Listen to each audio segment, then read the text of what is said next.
I've been looking forward to this team the entire time. I'm not kidding. The entire time I have been looking forward to the Dolphins episode. And I will say this. We get one consistent piece of criticism on this series. People say we're too positive. It's true. People say we look at the bright side for every single team. We look at the upside for every single team. If everything goes right, what could they be? Which to me is like a better way to approach it than just this team is trash. They're going to win 6 games. Like is that productive content to talk about the downside of every single team? What happens when they get injured? What happens when coaching changes don't work out? Like, no, we want to talk about what could they be? We're acknowledging that not every team will reach their ceilings in all these episodes, but we talk about what could they be if they do. Think of us as a can half full podcast. We are a can half full podcast, and I will say this: as positive as we've been for every team, looking at their ceiling, looking at what they are capable of, I think I might be more positive about the Dolphins than any other team in the league. Again, if everything hits, and if one specific thing hits, they could achieve heights that could put them at the top of the league. The very, very, winning a Lombardi with a bullet. That's how talented this team is. That's how much we believe in their quarterback when he's healthy. Now, they've already taken some injuries. We lost Jalen Ramsey till, maybe December. But the fact that I still think they have that capability, even with Ramsey not even on the field for 3 months, tells you how strong this team is. So buckle up. If you're not a fan of positive podcasts, this is not going to be the one for you. Bye. Because the Dolphins are a really, really, really, really good football team. Jay, Autumn, Anthony, roll the intro.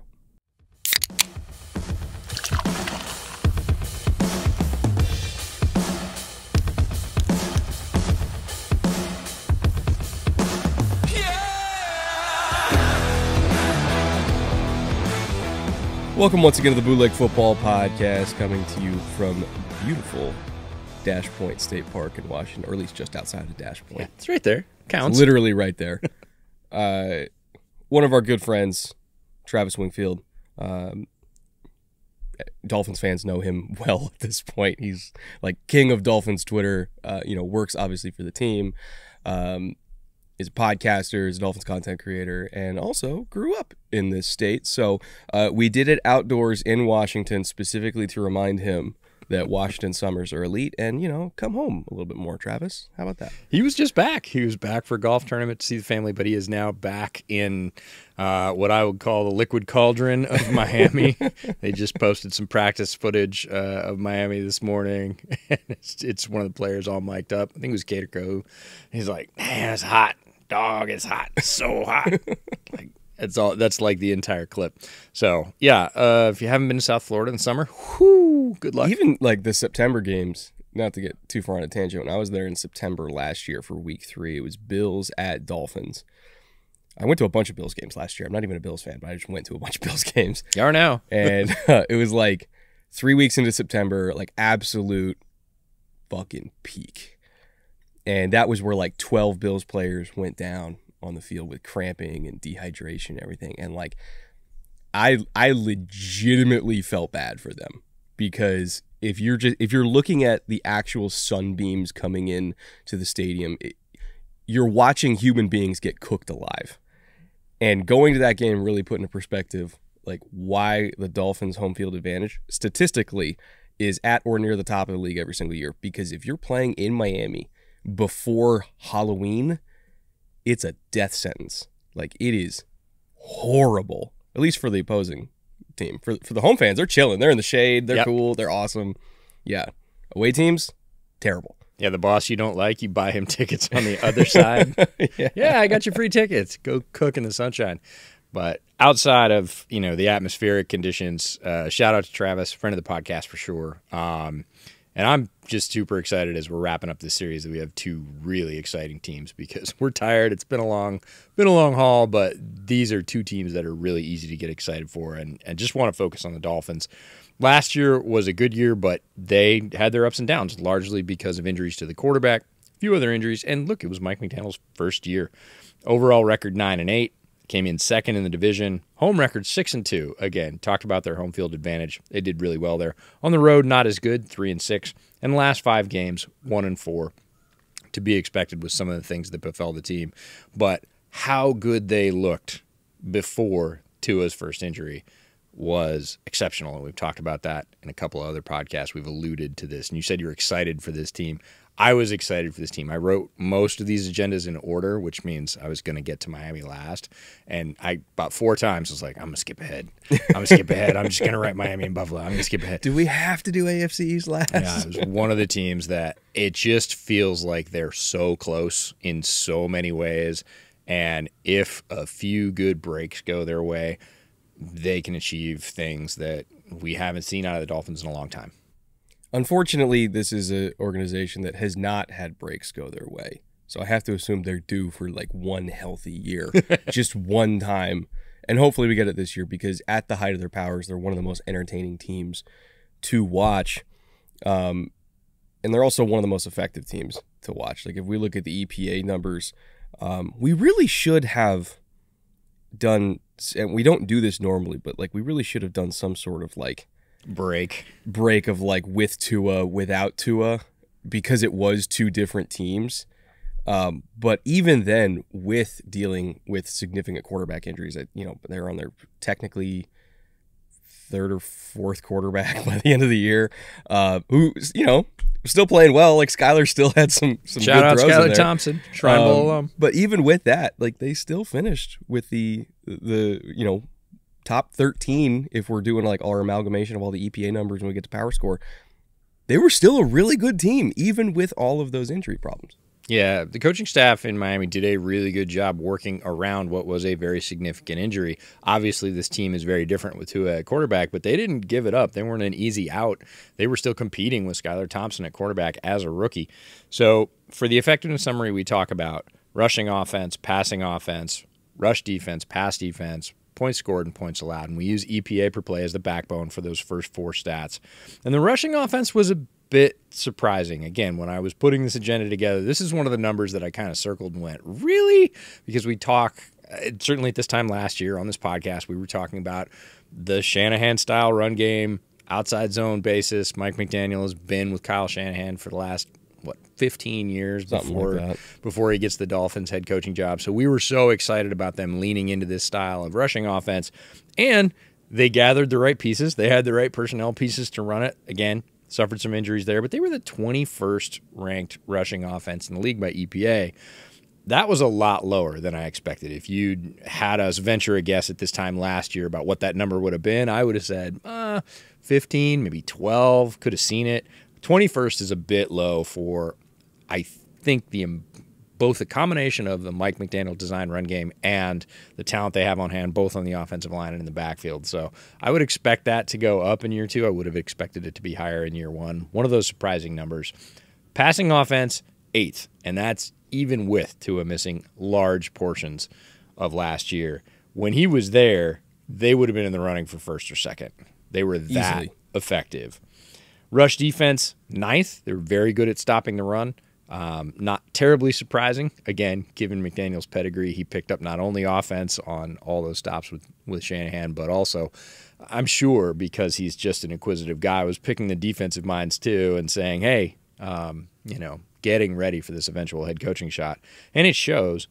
Pass coverage, this was an Achilles heel for them. Their worst EPA ranking for us, 26th in the league in pass defense. That's really what sunk them. That's what made them closer to a 500 football team than Tua, than the rush game, anything else. The inability to stop the pass consistently was not great. Points scored, again, notwithstanding significant injury, almost 400 points. 397, 11th best in the league. Points allowed, 399. That's good for 24th in the league. That's not great. They weren't a tremendous scoring defense, but a lot of it came from the inability to stop the pass. So if you take those 6 numbers, add them up, divide by 6, you get a bootleg power score of 17. Again, you alluded to it earlier. That places them 13th overall in the NFL hierarchy. Pretty good considering, and that's where we get really hopeful is If the pass defense comes up, obviously the addition of Jalen Ramsey gave us a lot of hope for that, along with the addition of some defensive coaches we'll talk about.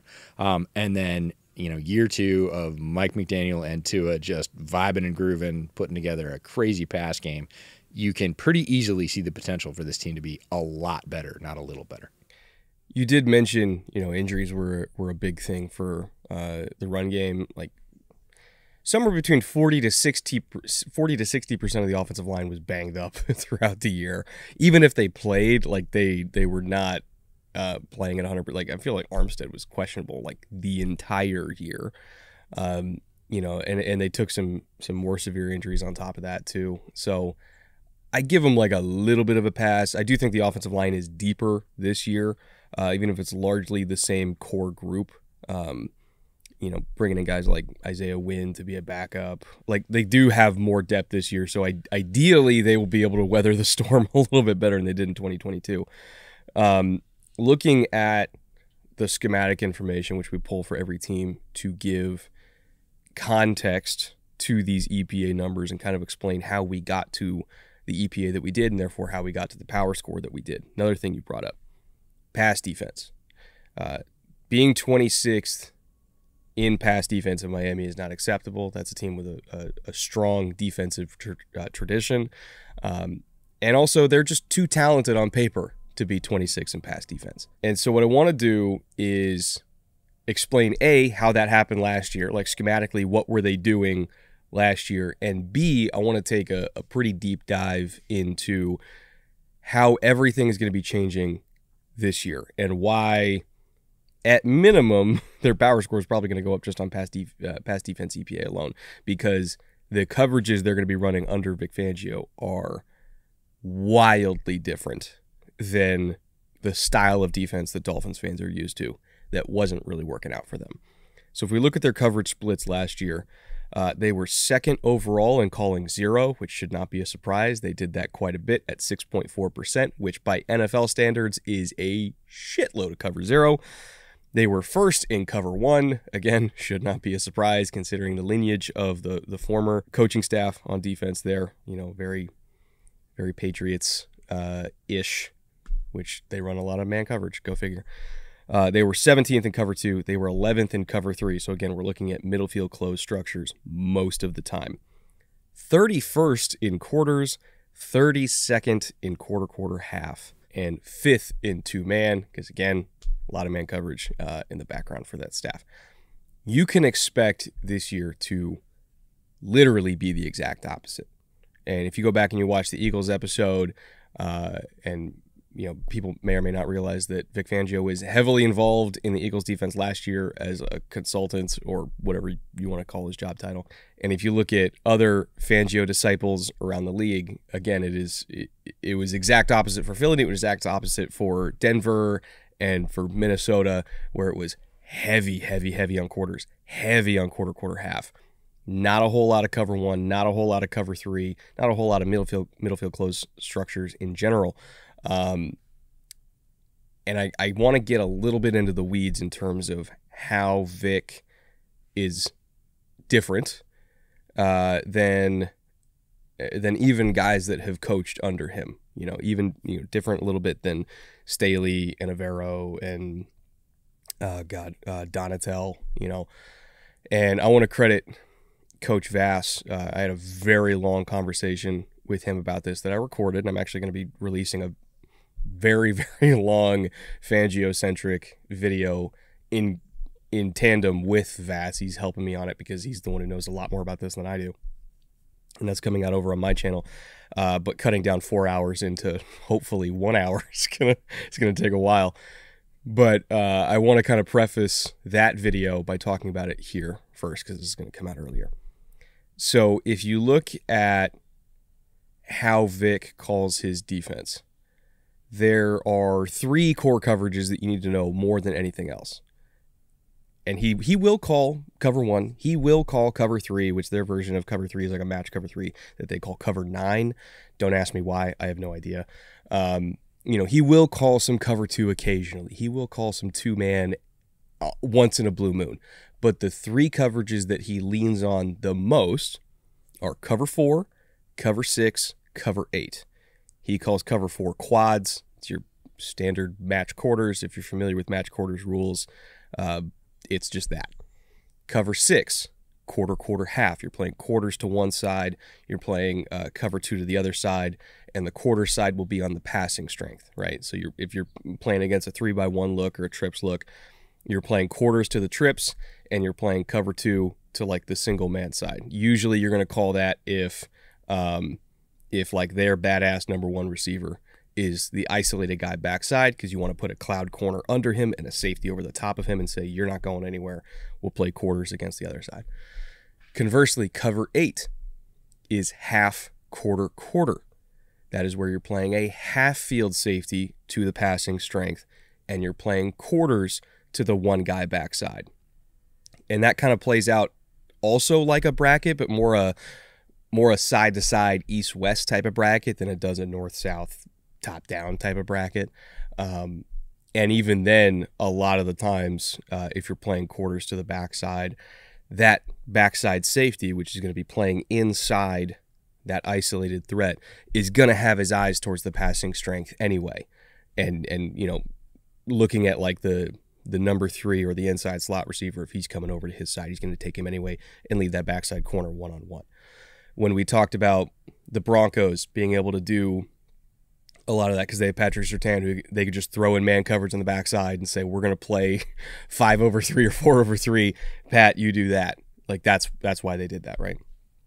So half, quarter, quarter, you're playing basically cover 2 over the trip side, and you're doing that so that, again, if their number 1 threat is in the trips now, not isolated, you want to play a corner in the flat underneath him, so that he can't just kind of get little gains on you over and over and over again and win with yak and all that kind of stuff. And you're putting a half field safety over the top of him.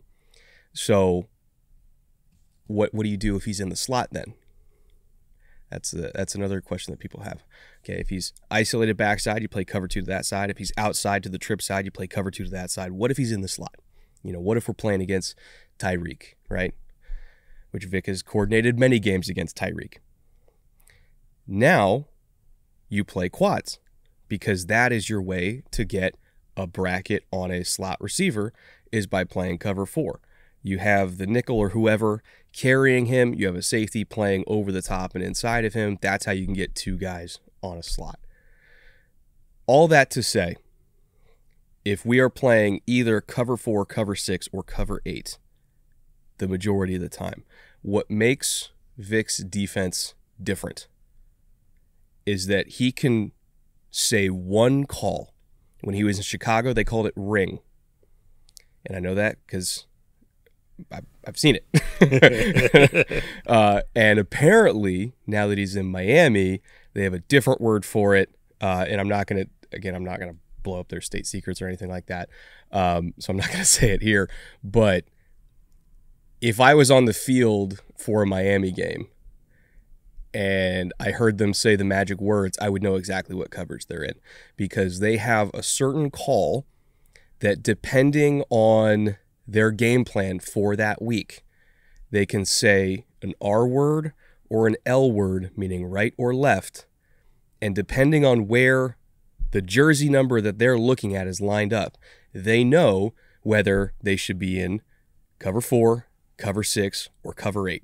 And it's all one coverage. It's all one word. They're just playing different rules based on where the guy they need to take away is lined up. That's why they can play so fast. That's why they can play so multiple. That's why it looks like they're running everything, but really they're calling one thing that is 3 different coverages based on the alignment of their game planned against matchup. That is how that defense works. And they do other stuff too. Obviously, they have really nifty pressure packages. They don't just call this one thing over and over and over again. There are times where it's like, we are just calling quads, we are just calling 6, we are just calling 8. But in terms of how Vic takes away your right hand, takes away your comfort zone, takes away Tyreek or Justin Jefferson or whoever, that is how he does it. Is here's this one call that can be a number of different calls just based on where that guy lines up. And no matter what, we're going to get the double on him, whether you like it or not. Go ahead, throw to your number 2 all day. We're good with that. And Fangio, that's been a hallmark of his defenses wherever he's gone is, A, I'm going to play my system because it works, and it's worked everywhere I've gone. We'll make adjustments, but largely this is what we're going to do. He doesn't deviate a ton. He has a plan, and it can be a little bit frustrating. Dolphins fans may find this, but maybe not because they have a lot of rush talent as well. He's not just going to go, oh, it's not working. We're going to throw everything at the kitchen sink. We're going full blitz. It's just not going to happen with the Fangio defense. He doesn't believe in it. And it is always about where's your strength? How can we put as many resources as possible on that strength to make you pivot early? Because then we're dictating to you. And it's a way to frustrate a top receiver. It's a way to literally just frustrate Stephon Diggs out of the game, because if Diggs is lined up outside, whether he's isolated or whether he's to the trip side, and he's getting a cloud corner every time, he's going to get pissed. He's like, I got nowhere to go. So if they put him in the slot, what are they going to do? They're going to play quad so they can double him again. He's going to be pissed because he's got nowhere to go. So yeah, their goal when they play against Buffalo is we're going to make you throw to Dalton Kincaid 12 times. And if Dalton Kincaid beats us, fine, we can live with that. Yep. But you ain't throwing to Stephon 12 times. That's for damn sure. No, you might want to throw at him 12 times. You might be able to 8, and you might complete 4 to 6. And we'll live with that too. Because if you're only completing 4 to 6 balls to Stephon Diggs, he's not going to be the one that beats us. You wonder how wherever Vic has gone, he's always been the one to give like Patrick Mahomes the most trouble. Even when he was in Denver and those Denver teams were not very good, their defense still slowed down Kansas City. They slowed down every high-powered offense they went against because, say what you want about Vic as a head coach, but that man can call a defense because he knows how to do this type of stuff. Blitz percentages now, again, this is also going to be very, very different. They were a pretty blitz-heavy team last year. Again, when they play so much man coverage and call so many man pressures, like, it's not going to be that way this year, but they were 13th last year in terms of third and short. They were 4th last year in terms of bringing pressure on third and medium at almost 54%, which is a lot. A lot of those were probably the zero calls that we talked about earlier. They were 18th in terms of third and long. That actually is, anytime they were 3rd and 7+, that actually is when they backed off and played a little bit more zone. But overall, they were a very blitz-heavy defense, which they will not be this year because Vic really does believe in playing coverage first and then trusting his guys to go win. And, whether that means just letting them rush straight up because we're better than you or, calling a bunch of stunts and everything like that, he's going to do whatever he can to try to generate pressure with 4 while playing sound coverage on the back end. So you can expect these numbers to be very, very different, and especially the stunt numbers. They were 23rd in terms of third down stunt percentage last year. I would bet they're like top 15 this year. Yeah, we've talked about this relationship between blitzing teams and stunting teams and how if you're a heavy blitzing team, you're probably not a heavy stunting team and vice versa. And just like you said about the other defensive coverages and concepts in terms of flipping these percentages on their head, these two are almost going to exactly reverse those numbers. 4th in terms of a Vic Fangio defense is just not going to be 4th in blitz percentage. No. Like, I don't care which level you're talking about. Nah. Flipping it over to the offensive side of the ball now, looking at the numbers behind their run game, which we expect, again, to be better this year because it's hard to be as banged up on the offensive line 2 years in a row like they were last year. Yeah, God willing. It. You had to say I know. I definitely just jinxed it. But, Yep. Again, fingers crossed. But last year they were 8th in outside zone percentage. No surprise for a Mike McDaniel offense. They were 16th in inside zone, 25th in duo. They were 9th in power and 15th in counter, which for a lot of outside zone heavy teams, we've talked about counter being a popular counter punch for outside zone heavy teams, as well as power as well. pretty much any time you're going to get one of the fronts that is successful against outside zone, the types of run concepts that are good against those types of fronts are power and counter. So those two concepts kind of go hand in hand. They were 31st in draw and 17th in pin and pull. These numbers are exactly what I expected, and they're probably going to be exactly the same again this year. The only difference is, I think with a healthier team, the execution ideally should be better. They have the guys to do this. This isn't one of those coaching situations where we have coaches saying, my way or the highway, and putting players in bad positions. It's a combination of offensive line losses, running back injuries, which, again, we saw in San Francisco, which is just odd. It just happens. Anywhere Mike McDaniel goes, it just happens. It just happens. But outside zone, I would, certainly expect to remain high. They were top 10, might even be higher next year. And power is really their counterpunch.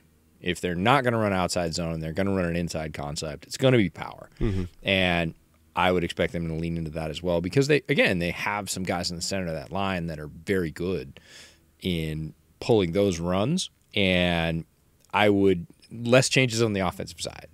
So sort of more of the same, but better with healthier personnel. Ideally. Ideally. Is there a counter curse I can throw?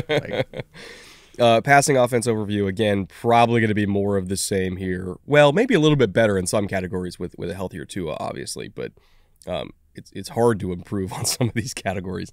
They were second overall in play action percentage at 38.2%, which is astronomically high, but they're going to do it again because that's just the nature of this system is we're going to open up the middle of the field for Tua by using play action. We're going to freeze those linebackers.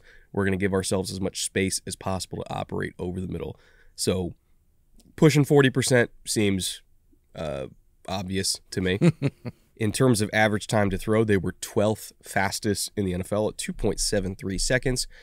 That's probably the baseline, and if Tua stays healthy, it's going to be even faster because his trigger is quick. One of the quickest in the league. That being said, they also took a lot of deep shots last year. Now, they were quick deep shots. It was stuff like 3-step drops where either we're just immediately like hit the back of the drop, we're throwing it because Tyreek's got a step or Jalen's got a step. Or if they did work the middle deep down the field, a lot of that was like crossing routes against middle field closed structures where, again, Tyreek or Jalen are crossing the face of the safety and we're pulling the trigger quick. It was not like long developing corner post corner like type stuff. It was throwing deep a lot, but throwing deep quickly, if that makes sense. But they were second in terms of air yards percentage in the NFL last year, because their deep ball was so good at 60.9% of their passing yardage coming through the air rather than after the catch. Virtually the opposite of what we saw in San Francisco, where the vast majority of their yards came after the catch rather than through the air. So even though Mike McDaniel did come from San Francisco, his approach to the passing game was different. They stretched the field a lot more. Average depth of target, again, this keeps in line with them being a very good deep ball team. 10.3 yards average depth of target. They were bombing it down the field. They were 6th in yards per attempt, even with injured quarterbacks. The one thing that I think will improve this year a lot, because, again, hopefully Tua will be playing every game, is big-time throw percentage at 2.5%. Tua's individual big-time throw percentage was pretty good, but unfortunately, again, he was out for, 7 games, something like that. So, they slipped a little bit because of that. I would think that with him back there for the entire year, they're probably going to be at least like top 16, 17, somewhere, which is enough, right? Like that's enough for them.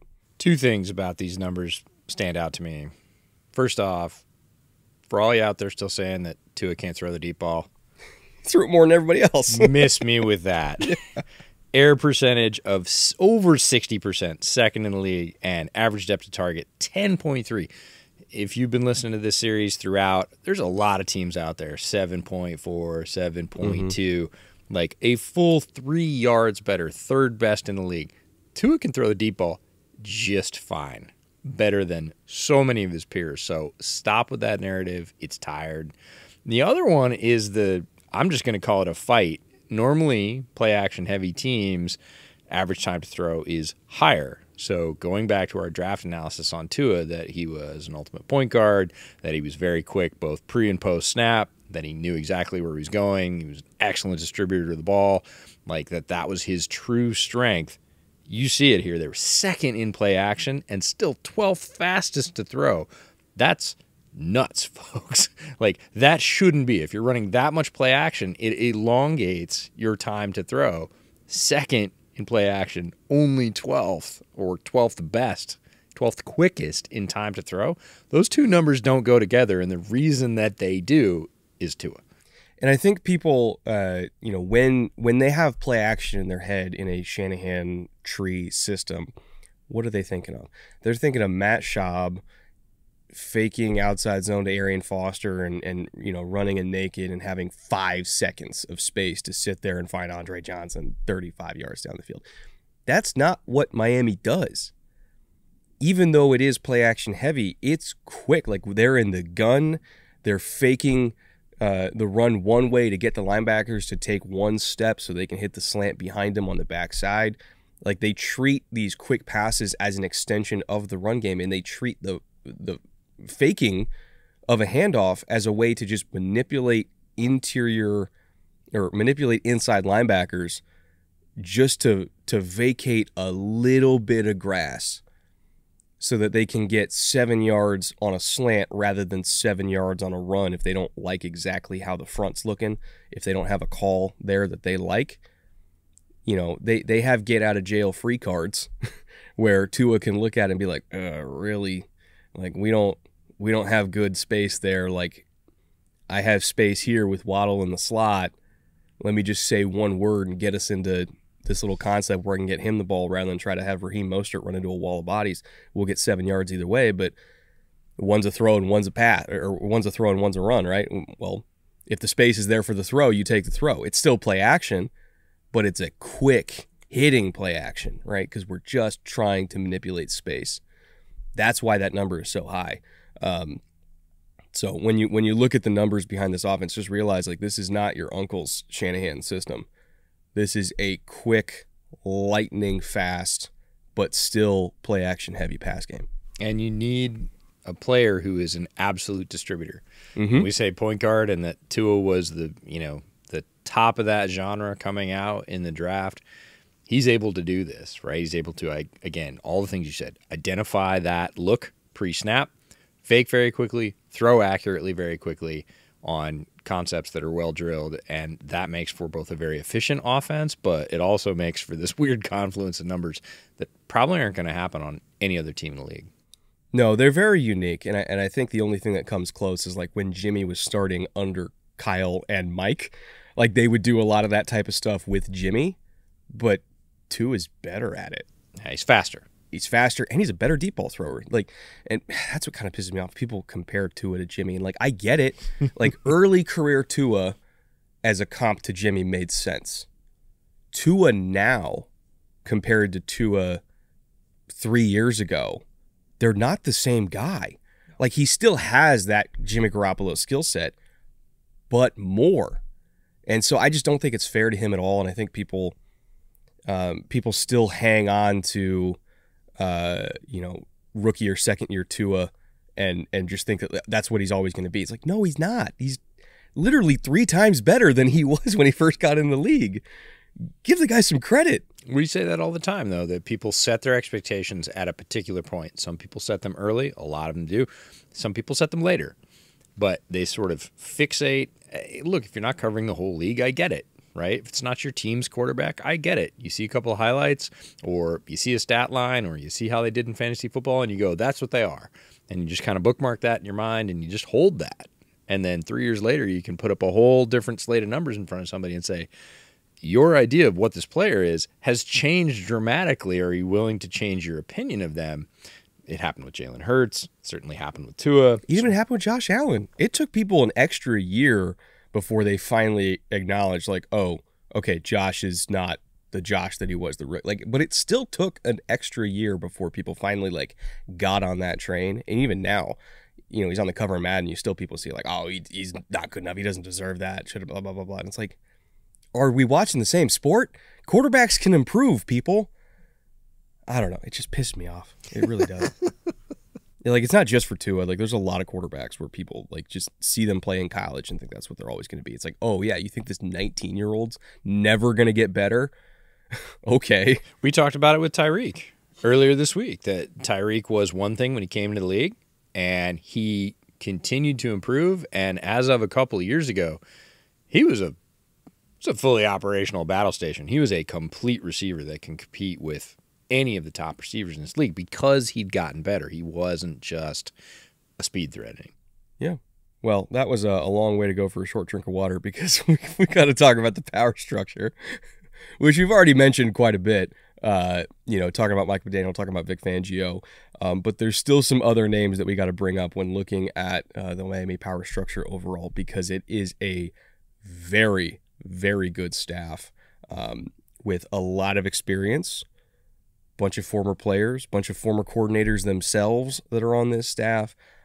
It's frightening, like the group that they've assembled down there. It's a really, really good one. Starts at the top. GM Chris Greer doing a fantastic job. Probably the quietest GM in the league. Never hear from him, ever. Really does not, like, I would say even abhors the spotlight. He just doesn't want that attention, doesn't think it's necessary for his job, only speaks when it's absolutely necessary, and the team kind of pulls him out of the shadows and says, tell everybody what you're doing, Chris. And he's like, I'm working on it. And he goes back and keeps doing a tremendous job. If you look at this Miami roster and compare it to 3 years ago, it's completely different from where it was. That's largely Chris and his staff. Mike McDaniel, we've talked about a lot. Don't need to belabor that point. Interesting, when we talk about power structure, this is an interesting structure in itself. They have an associate head coach and they have an assistant head coach. I honestly don't know what the difference is. I think they wanted to be able to have two guys at that level, so they came up with two titles. It seems a very McDaniel solution to me. They're like, oh, Mike, we can't have two. We can only have one assistant. He goes, great, call one an associate. Let's go. Like, give him the raise, keep him in the building. Come on. Exactly. That's the way it feels to me. So the associate head coach and also the running back coach is Eric Studesville. And I went for pronunciation Travis. Thanks, Travis. Appreciate that. I was like, I knew I blew this pronunciation last year. How do you pronounce it? That's how you pronounce it. Assistant head coach and tight end coach is John Embry. Offensive coordinator Frank Smith. Defensive coordinator Vic Fangio, who we've talked about at length, and special teams coordinator Danny Crossman, very experienced.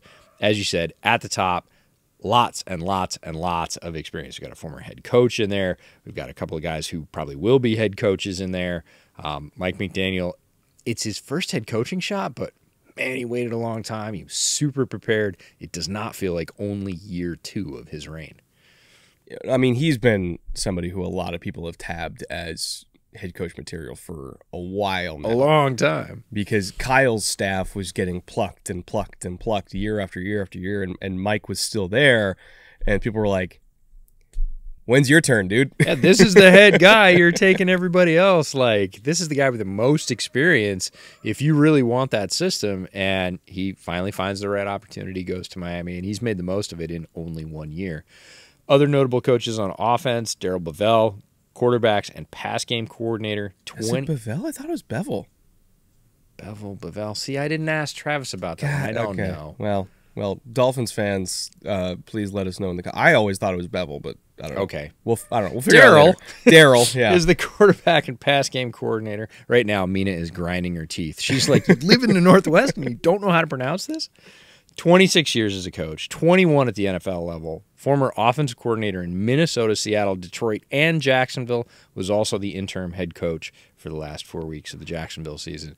Like, when we talk about experienced head coach, he's plied his trade everywhere. He's back down to a position coach and, yes, a pass game coordinator. It's a guy that's been an offensive coordinator for 4 different franchises and an interim head coach. You know, he was one of the architects of the Russ offense in terms of when Russ was still in Seattle and they were figuring out what is the offense we can run with Russ to get him at his best. He was one of the guys that was helped figuring that out, right? It's like, here's the area of the field that Russ doesn't really attack well. Here's the area that he does attack well. And, there was obviously some conflicts in terms of run-pass ratios and everything like that, which always felt like was more coming from Pete than anything else. But in fourth quarters, when they really had to throw the ball, like, yeah, Russ was executing, but Bevel was the one calling the plays, and he understood the strengths and weaknesses of his quarterback very well, and they produced some very magical results when the leash came off in those fourth quarter runs there. So he really can call a pass game. He's very good at it. Also underneath him, Wes Welker, 6 seasons as a coach already after 12 as a player, one of the most prolific slot receivers in the history of the sport, and somebody who, for an offense that places so much emphasis on slot receivers, could not ask for a better coach to guide a young Jalen Waddle. Crazy addition in terms of, again, very young coach, but very experienced in football. Coached or played in 4 Super Bowls and 6 conference championships. So if you want to build culture and say, this is where we're going, this guy knows how to get there, Welker's a tremendous add. On defense, Ronaldo Hill is the pass game coordinator for defense and the secondary. 11 years as a coach, 8 in the NFL, 10-year NFL playing career. His first half sack of his career was on Donovan McNabb. Really? Yup. How about that? And Sam Madison, well known to Dolphins fans, cornerbacks coach and defensive pass game specialist. Again, Miami just leading the league in, unique titles. Entering his 4th year as a coach after an 11-year playing career as one of the top cornerbacks in the NFL. Strangely enough, Sam's middle name is Adolphus. How appropriate. Also, he was on the Giants team that upset the Patriots team that Wes was on. So he took a ring from Wes. A little bit of ribbing in the coaching room. Oh, yeah? Do I have to listen to you? I don't. It's a good staff. It's a really, really good staff, a great front office, and it's easy to see why they're so successful as a team even through the injuries, because they have the right people leading the ship and the right people building the ship in Chris Greer. So I'm more confident in this power structure than the majority of the NFL, to put lightly. Crazy thing to me is it feels like it's been there a while. And you go back and it's now. I feel like Greer's been there, but literally McDaniel comes in, imports a lot of his coaches. Fangio's here in year 2, but you're like, it's year 2? Yeah. It feels like, McDaniel's been there a while, right? He's been there 2 or 3. Nope. He's been there a year. It's crazy. Shifting gears slightly once again, by the way.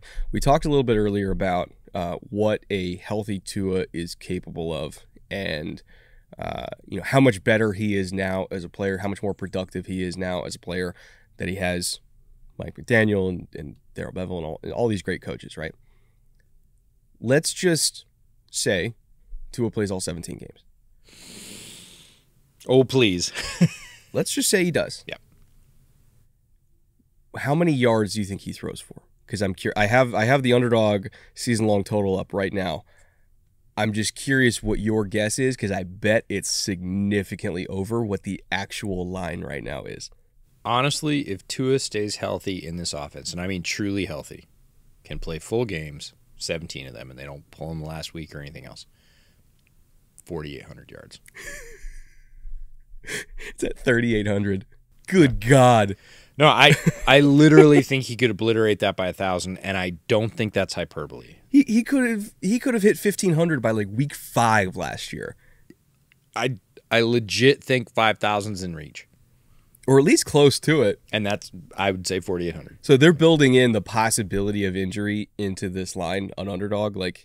And again, if you guys don't know how the season-long pick'ems work, you can take anywhere between 2 and 5 names. They have numbers for all of them. And you can select higher or lower on anywhere between 2 to 5 names, and the payout goes higher the more names you put, because you have to hit more names. So, like if you do 5 names, it's a 20x payout, so you put like $10 down on it, you can get $200, right? But Tua is at 3,800 passing, which seems super low, but they're obviously building in the risk of injury there. Mostert is at 525.5 rushing on the season, which again, that could be like 4 games for him. It is, yeah, but that's absolutely injury as well. They're building a possibility for injury. Jeff Wilson at 550 for the season. Here's a good one. What do you think Waddle's receptions at? Receptions or yards? They don't have yards yet, but Okay. they have touchdowns and they have receptions. 80. He's at 87.5. Okay. So are you going under? Only if I want to feel terrible about myself. See, I wouldn't risk it, man. I just wouldn't go near He's a it. hoover for the football. I wouldn't go under that. I just wouldn't go near it. That's a line that's so close that I'm like, again, I'm not like, oh my goodness. Here's the hard one, the really hard one, because again, is Tua healthy or not? Tyreek, 1,300 yards on the season. It's like bang on. Now, if you ask Tyreek, he's saying he's going for 2,000. Yeah. We'll see. And again, fully healthy Tua. And so much of this, we talked about at the top of the podcast. We're going to continue to talk about it. If Tua's healthy, it's a wildly different team. The projections are also wildly different for all the players on offense, certainly. If Tua's healthy for 17 games and he's throwing for anywhere near that 4,800 yards, He'll crush it. Tyreek will be 1,100 without breaking a sweat. It all definitely feels like they're just being cautious with it because they don't want to make the numbers too difficult to get to if certain people happen to miss 4 or 5 games. But, I mean, again, for me, if I'm throwing $10 on it, like that just seems like catnip. So I'm probably going to be building a lot of pick'em slips with a lot of Dolphins on them. Like even Jalen, they have some ones for defense, by the way. Jalen Phillips, 8.5 sacks, higher or lower. For me, I'm going higher. I'm going way above that. I think this is his year. Bradley Chubb's at 8. Feels closer, especially if Jalen's getting more of them. But I probably still would go higher. I think he can get 9. But again, that's one of those lines that I'm like, I don't need it. He's closer, but Phillips for me, and again, Phillips was my number 1 edge when he was coming out in his draft class. So this isn't really a surprise. But I think he could hit like 15, 16 sacks pretty easily. Like my comparison for him was a hybrid of both Watt brothers together. That's the kind of talent I think he has. So 8.5 in 17 games in a Vic Fangio defense, a little disrespectful. I feel like a third higher. I feel like 12 is like, yeah, super solid. Could he go higher than that? He could. Is he going to be at single digits? Like, I doubt it. No, I heavily doubt it. And again, maybe he's just gonna have a soft spot for Jalen Phillips. But come on now, 8.5. I think he had more than that as a rookie, didn't he? He had like 9 sacks. We can talk a lot about Phillips, and we might, but I really believe that this is the year that he's going to go off in that defense. He showed enough last year that he feels primed. It's so odd just to see a team that everybody agrees is really good be this undervalued by the market. And again, I know a lot of people are just, can they play all 17 games? But just on paper, if we're living in La La Land where everybody stays healthy the entire year, these are massively underrated players. All up and down the roster. Offense, defense, doesn't matter. Like I'm telling you folks, this team is talented as hell. So if you're a Dolphins fan and you're appropriately pissed off by these numbers, shameless plug coming, promo code Bootleg over on Underdog Fantasy. If you want to get in on these season-long pick'ems, please do so because not only are you getting values on Tua, you're getting values on Anthony Richardson. Well, Calvin Ridley's bumping up little by little, day by day, so he might be over 900 pretty soon here. That's our fault. That's our fault. But you're still getting, Calvin Ridley for under 1,000 yards. You're getting Anthony Richardson for like 3,000 yards passing on the year. So there are still values to be had even this deep into training camp season. So if you're interested in doing season-long pick'ems, or you can do pick'ems week by week, game by game, like for single game totals throughout the year. Use promo code Bootleg if that's something you're interested in, and they'll match your deposit up to $100. So whatever you deposit on the site, up to your first 100, they'll double it and give you a free 100 to use on the platform for whatever you want to do. Or if your memory's not that good and you can't remember the code, just put your phone up to the screen, use the QR code up there. It'll take you directly into Underdog if you already have the app installed. If you don't, it'll take you to the App Store. You can download it, and then that counts for our total as well. Keep our sponsors happy. Keep content like this coming. Keep allowing us to rent Verbos in the woods. How about that? All right, EJ.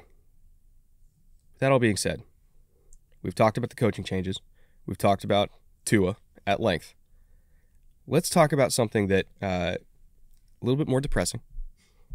Free agency losses and gains. There were a lot of names that, take it or leave it, fine. But there were a couple on this list where, at least for me, in my opinion, I'm kind of like, ugh, that's tough. I would have rather they kept him around. There's a few. And like you said, a lot of names overall. Ones that sort of mattered at all, that's a lesser number. Ones that really sort of hurt, I think that's literally a few. I think that's 3 guys. Melvin Ingram is one. Say what you want about Melvin Ingram at his advancing age. He still played 44.8% of the snaps. Would have been nice to keep that as a rotational piece. Trent Sherfield, the wide receiver, played almost 60% of their snaps. He's with the Bills now. Brandon Shell, also with the Bills. He played 72% of their snaps. We talked about depth on the offensive line. Again, maybe they decided he was a piece they didn't want, addition by subtraction. That one I agree with, I'll be honest. Maybe not. Eric Rowe, the safety, goes to the Panthers. He played about 50% of their snaps. He's 31 years old. I like his versatility, especially coming into this defense. He's one I would have liked them to keep. Mike Gesicki. That's the one. Gesicki is the one for me as well.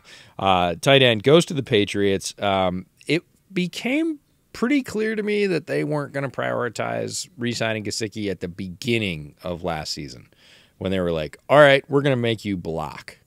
And Gesicki openly was like, I don't know how to do that. Like, I'm not going to be good at this. I'm a big wide receiver, guys. Yeah, there's a couple of things I do well, and that's not one of them. And the staff leaned hard into, nope, we're going to make you into a 2A tight end. It didn't really work out, and they pivoted to their credit. They were like, oops, you're right. You're just really good at catching. You're great at fades. You're awesome in the red zone. We're going to use you that way, but that wasn't enough for them to re-up and throw big money at him. And a Landon Roberts linebacker that goes to the Steelers, almost 60% of the snaps, not yet 30 years old. Steelers get a deal on him just over $3.5 or right at $3.5 million. One of those contributors that made plays for this team that was slightly unheralded, not the biggest name, but had that experience in the defense, knew how to play it, and produced for them was a real value. And that one is the sort of low-key under the radar, like that hurts more than most people think it does. They did upgrade still at linebacker, but I would have liked to keep Landon around at least for depth, personally. In terms of who they did bring back, who they did extend, Salvin Ahmed back at $1.5 million, still kicking around the league at 25. So for pre-draft Salvin Ahmed truthers like my friend EJ here, it's a little bit of vindication. Still playing football at 26. River Craycraft they brought back for $1 million.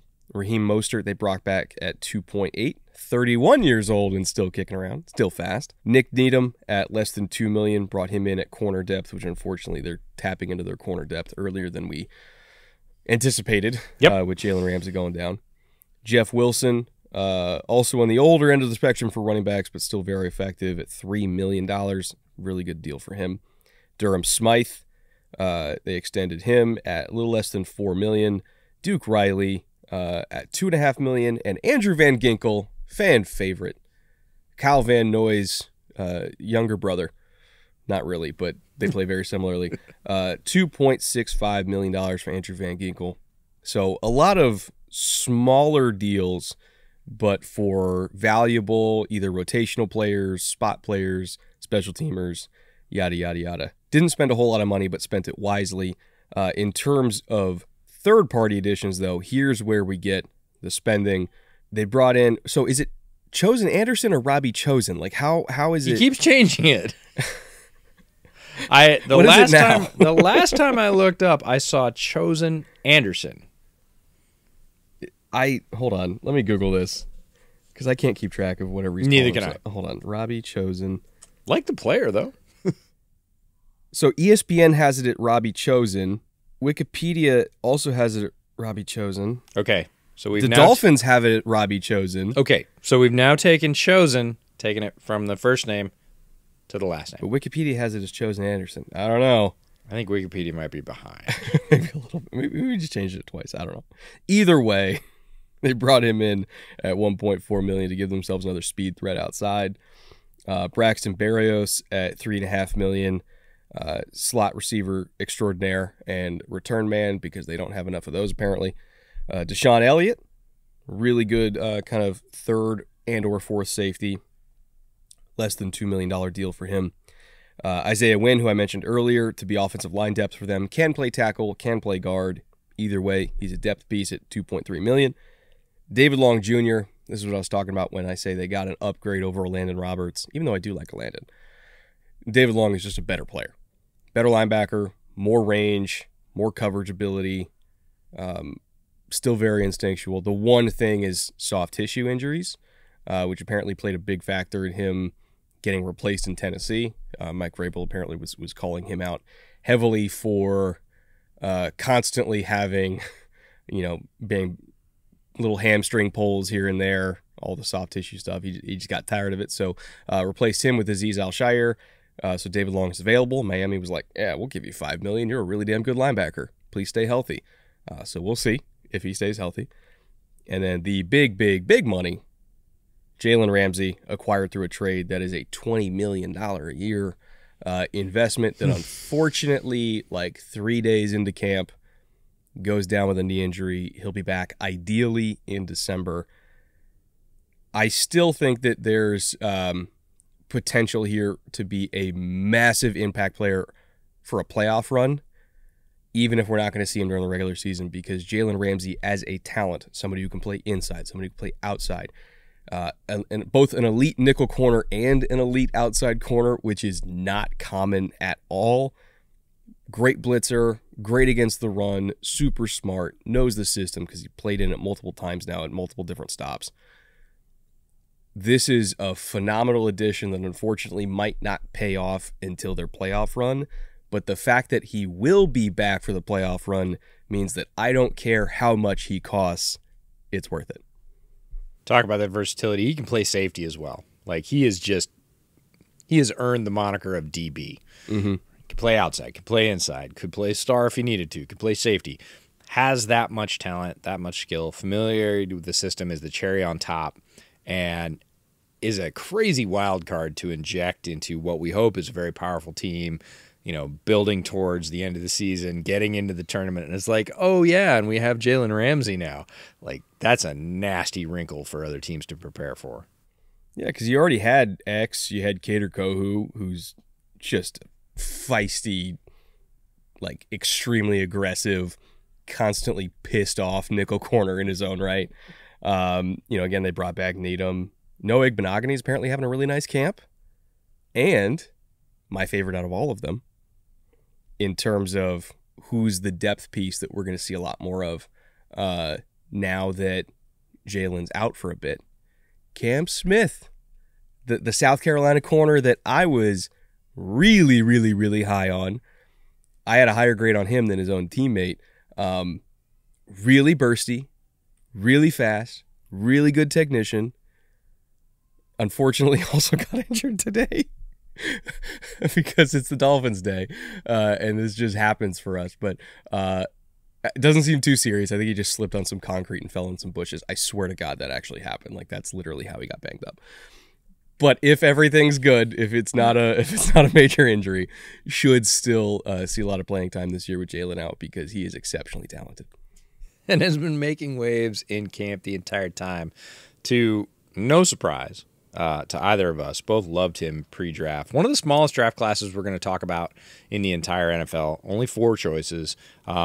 They balanced that out with UDFAs. We'll talk about them too. But round 2, pick 51, their first pick, cornerback Cam Smith out of South Carolina, the higher rated South Carolina corner for me as well. Very feisty, very physical. Like you said, great technician, always in the right place, and plays with a real edge. Really thought he was at the sort of top of the second tier of corners, and that is not to say he is a tier 2 corner. That's to say there were a lot of very talented corners in this draft class, and he was a guy that was just sort of slipping under the radar enough to be like, well, if you don't get one of these 5 guys, go get Cam Smith, you're going to be fine. Dolphins pick him up.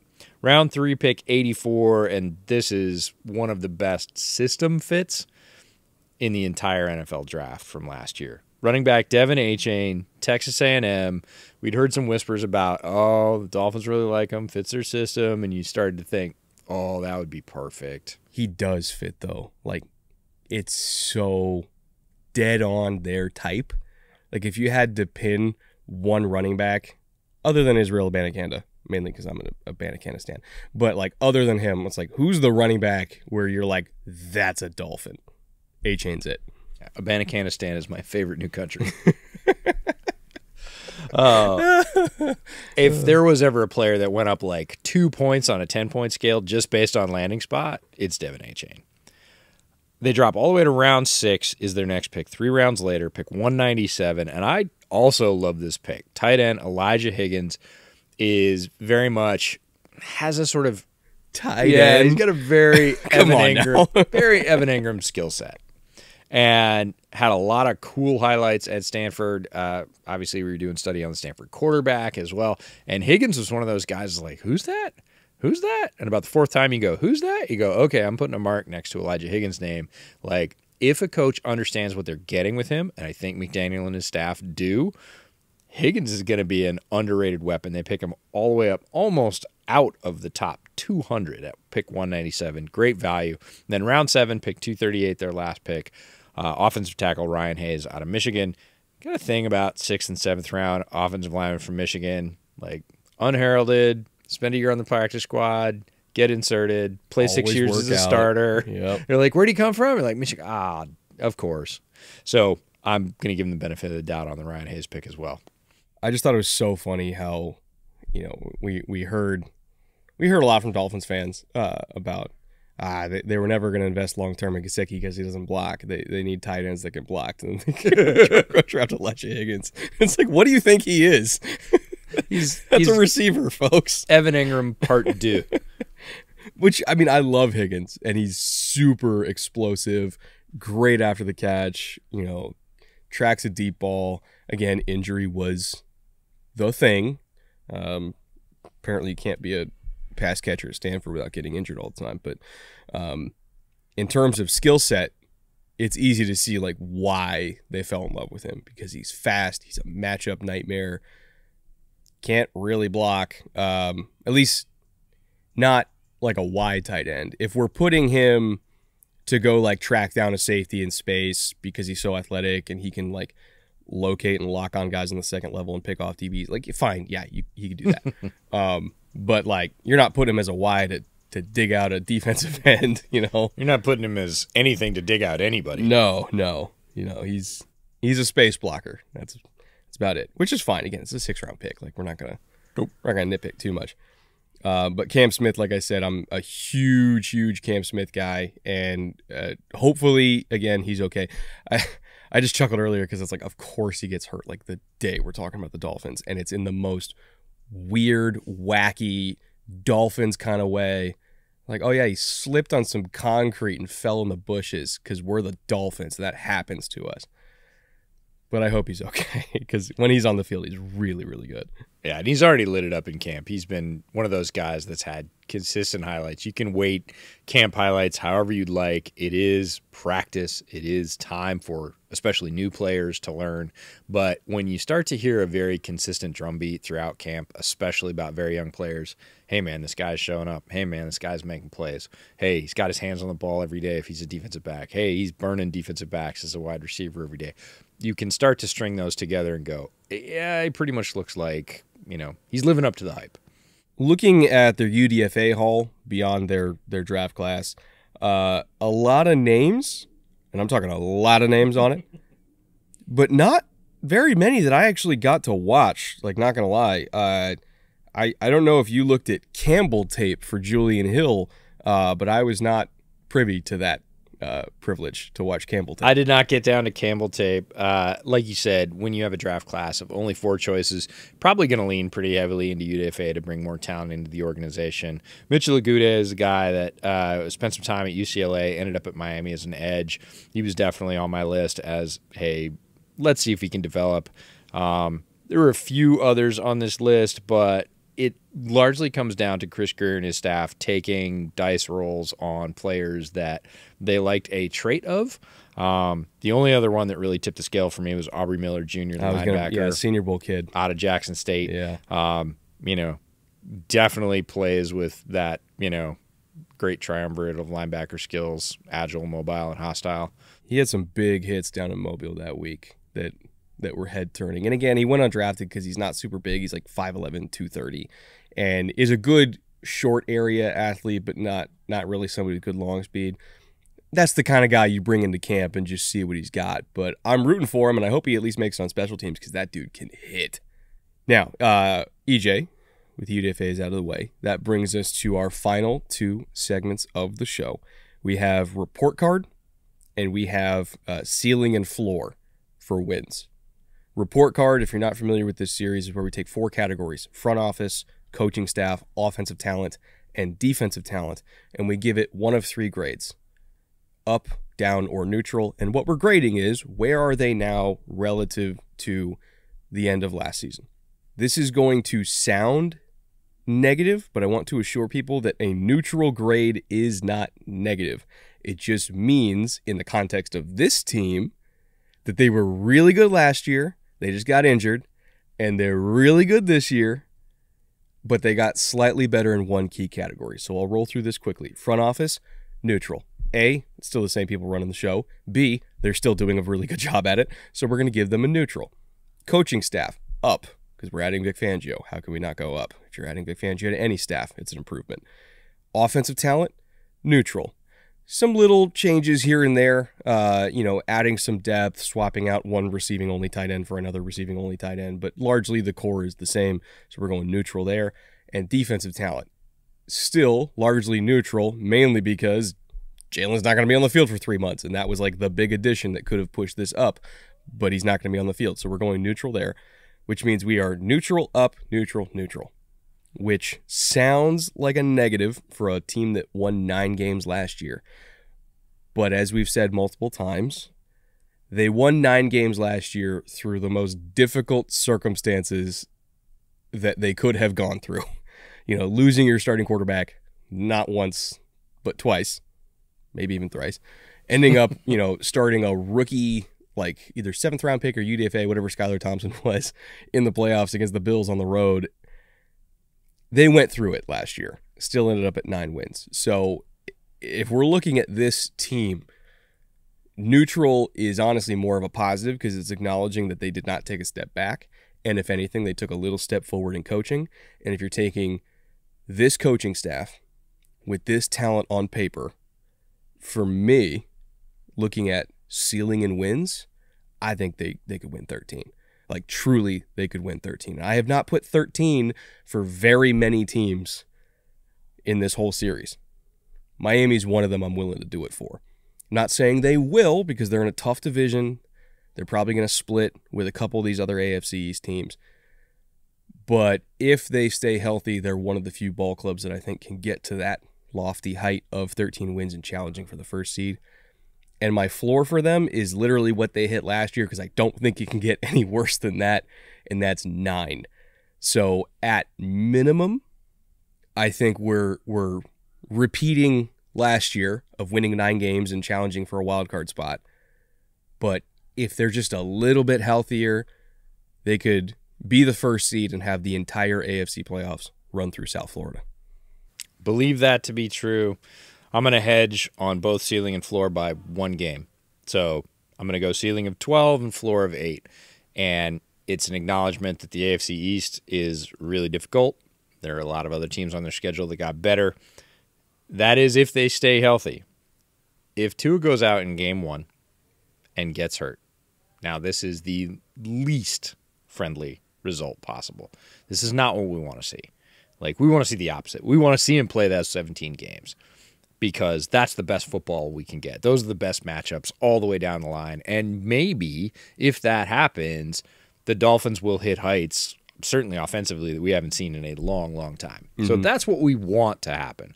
But if he steps out there and gets dinged and he has a terrible concussion history, they're going to shut him down and shut him down hard, especially with what happened last year.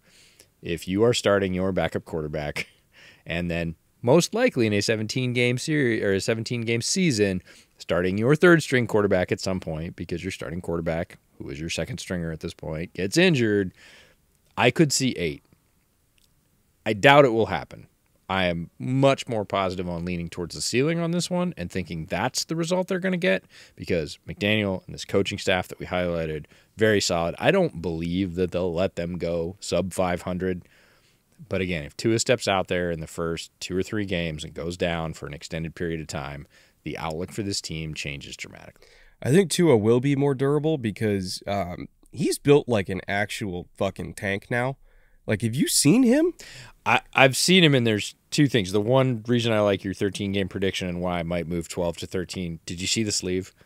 Oh, yeah. No, that's easily adding an extra game. That's a win right there. So getting up to like 225 plus the full sleeve, like, oh, yeah. That might be 2 games. Hawaiian powers activated, baby. That might be 2 games. Again, we hope desperately, like I had said earlier, that if I had 3 wishes with the football gods, that in the Rams episode, that Puka Nacua staying healthy would be one of my wishes. Tua would be another one of my wishes, because when that guy is healthy, this offense clicks like basically no other offense in the league. And I, as a football fan, want to see that. Like, I want to see the fully operational battle station just laying waste to other defenses. That's fun stuff. So I hope that happens, and if it does, I hope they obliterate my ceiling of 12. I hope they win 13 or 14 and just roll and like, yeah, come on, Chiefs, let's go. That would be fun. That would be a great product on the field. So I hope that happens. He runs this offense better than Matt Ryan did, and Matt Ryan won MVP. So that's the kind of ceiling we're talking about here, because the 2016 Falcons just laid waste to everybody. Yeah, when I said 4,800, I meant it. Yeah. Like, if a healthy Tua on the field at the clip he was running at even last year, so this isn't like, oh, if he gets better. If he plays at the level he played at the beginning of last year before he got hurt, that's 4,800 yards. It's a good team, man. Yeah.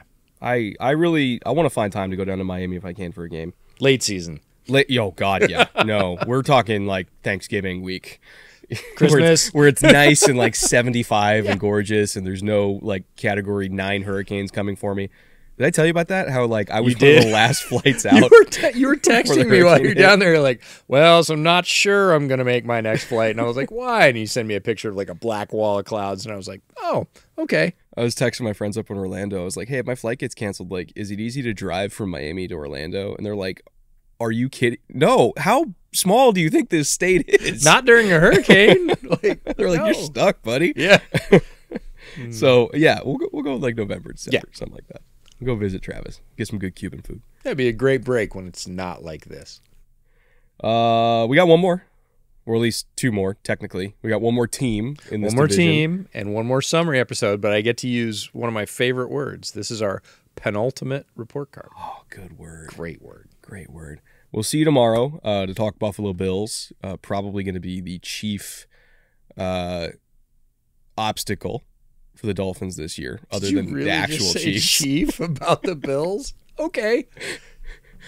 One of the main obstacles. There you go. Great choice for the Dolphins pivot this year. But if you're interested in learning about what Buffalo's got going on and why they still might not quite be dead yet, despite all the difficulties they've been through in the last few months, come back tomorrow to learn about the Bills. Also, one more note before we get out of here. Our clothing partner, Homage. I'm actually wearing a Dolphins. Can you see it now? Hold on. Let me move my laptop. There we go. I'm actually wearing an Homage crew neck for Miami. I got it specifically for this episode. It's extremely soft, extremely comfortable, and one of like 30 different Dolphins designs. They have throwbacks. They have like Grateful Dead Dolphins stuff. Like they got everything. So if you're a Dolphins fan, they have an NFL license. Just go browse their catalog, see if there's any Dolphins gear that you like, because every single purchase at Homage at our link below directly benefits the show. Like, we get a cut of every single purchase. So if you want to support the Dolphins and support us at the same time, go check out Homage, see what you like, and buy it. Easy way to do it. Some of the best gear you'll ever have. Easily some of the most comfortable gear you'll ever have. And they will make our T-shirts. We are manifesting, EJ. Yes. We are manifesting. All right, we'll be back tomorrow talking Bills, and then we're making predictions for who's going to win the division the day after that. Make sure to come back for the last 2 shows of this series. And until then, I'll see you guys later.